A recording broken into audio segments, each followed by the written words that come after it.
नमस्कार। हमारे खास चुनावी सेगमेंट इलेक्शन कनेक्शन में एक बार फिर से आप सभी का स्वागत है।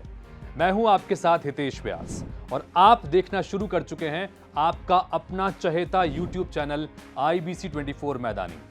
देश में इस वक्त लोकसभा चुनाव की सरगर्मियां बढ़ी हुई हैं, तो अपने इस खास कार्यक्रम में हम आपके साथ साझा करेंगे छत्तीसगढ़ की सभी 11 लोकसभा सीटों की वो सारी जानकारी जो आपको जानना चाहिए।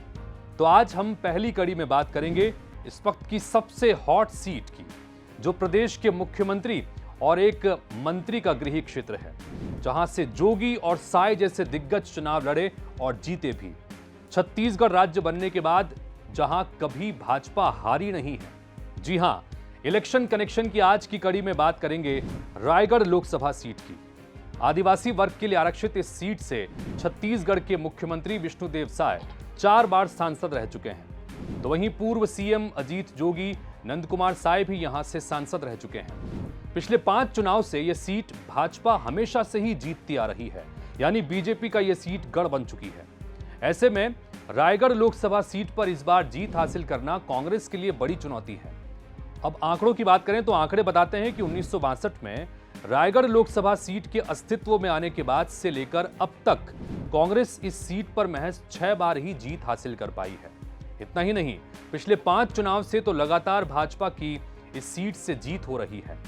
रायगढ़ लोकसभा सीट में कुल 3 जिले और 8 विधानसभा सीटें आती हैं। इनमें से रायगढ़ जिले की बात करें तो रायगढ़ को छोड़कर बाकी 3 जिले खरसिया, धरमजयगढ़ और लैलूंगा विधानसभा में कांग्रेस काबिज है। और इसी तरह से सारंगढ़ जिले की सारंगढ़ विधानसभा में भी इस वक्त कांग्रेस का विधायक है और जशपुर जिले की तीनों सीटें यानी पत्थलगांव, जशपुर और कुनकुरी में बीजेपी का कब्जा है। यानी फिलहाल लोकसभा की सीट में विधानसभा वार अगर देखें तो विधानसभा की 4 सीट पर कांग्रेस और 4 सीट पर भाजपा काबिज है। रायगढ़ लोकसभा सीट में ग्रामीण आबादी करीब 86% है। क्षेत्र की कुल आबादी में से आदिवासियों का हिस्सा 44% है, यानी कि यह आदिवासी बाहुल सीट है और इसी वजह से इसे एसटी के लिए आरक्षित भी किया गया है। जबकि अनुसूचित जाति यानी एससी वर्ग की आबादी 12% के आसपास है।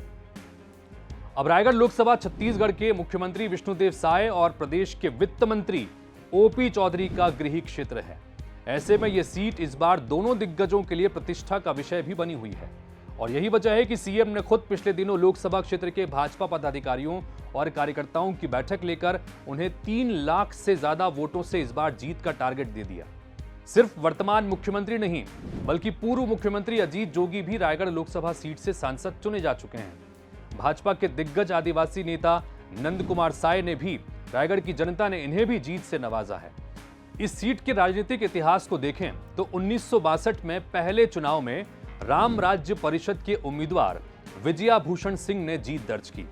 इसके बाद 1967 और 1971 के दोनों चुनाव में कांग्रेस को जीत हासिल हुई थी।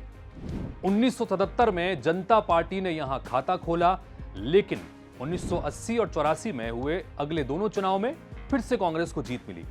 1989 में बीजेपी के दिग्गज आदिवासी नेता नंदकुमार साय ने भाजपा का खाता खोला और 1996 का चुनाव भी नंदकुमार साय ही जीते। इसके बाद 1998 में कांग्रेस के अजीत जोगी इस सीट से जीतकर सांसद बने।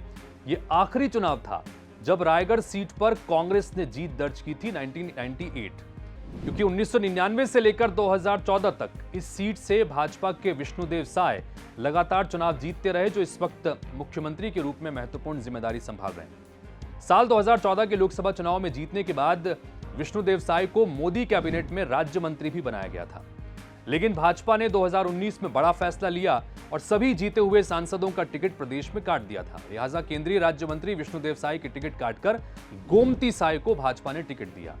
अब गोमती साय ने कांग्रेस प्रत्याशी लालजीत सिंह राठिया को 2019 के लोकसभा चुनाव में तकरीबन 66,000 वोटों से पराजित किया। 2023 में भाजपा ने गोमती साय को विधानसभा चुनाव लड़ाया, जिसमें जीत के बाद गोमती साय ने लोकसभा सांसद पद से इस्तीफा भी दे दिया। अब ऐसे में 2024 के लोकसभा चुनाव में भाजपा की तरफ से कौन उम्मीदवार होगा, यह जानना दिलचस्प है। इधर कांग्रेस भी पिछले चुनाव में निराशाजनक नतीजों से आगे निकलकर लोकसभा चुनाव में दमदार प्रत्याशी की तलाश में है। तो वहीं अगर चुनावी मुद्दों की बात करें तो औद्योगिक नगरी और ऊर्जा नगरी का तमगा लिए रायगढ़ में आज भी बुनियादी सुविधाओं की दरकार है।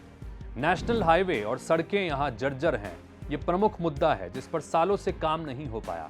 वहीं पलायन और धर्मांतरण भी यहां प्रमुख मुद्दा रहा है। बेरोजगारी की बात भी लगातार यहां पर होती रही है। तो कुल मिलाकर आंकड़े देखें तो छत्तीसगढ़ बनने के बाद से इस सीट पर कांग्रेस अपना खाता नहीं खोल पाई है। इधर विधानसभा चुनाव में बहुमत के साथ सत्ता में आने के बाद भाजपा अब लोकसभा चुनाव में भी इस सीट पर जीत को लेकर आश्वस्त है, बल्कि 3 लाख का टारगेट भी सीएम यहां पर तय कर रहे हैं। भाजपा मोदी की गारंटी और राम लहर के सहारे चुनाव जीतने का दावा कर रही है, तो कांग्रेस को भरोसा है कि बुनियादी मुद्दों के नाम पर जनता का भरोसा जीतने में वो कामयाब होगी और जीत उसकी होगी।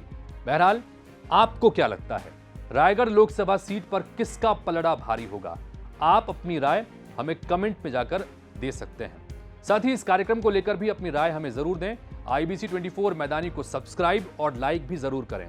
हमारे रायगढ़ संवाददाता अविनाश पाठक, जिनकी भेजी जानकारियों की मदद से हमने ये वीडियो तैयार किया है। इलेक्शन कनेक्शन की इस कड़ी में फिलहाल अविनाश के साथ साथ मुझे भी इजाजत दीजिए। जल्दी ही हाजिर होंगे छत्तीसगढ़ की एक और लोकसभा सीट के सारे समीकरणों के साथ। नमस्कार।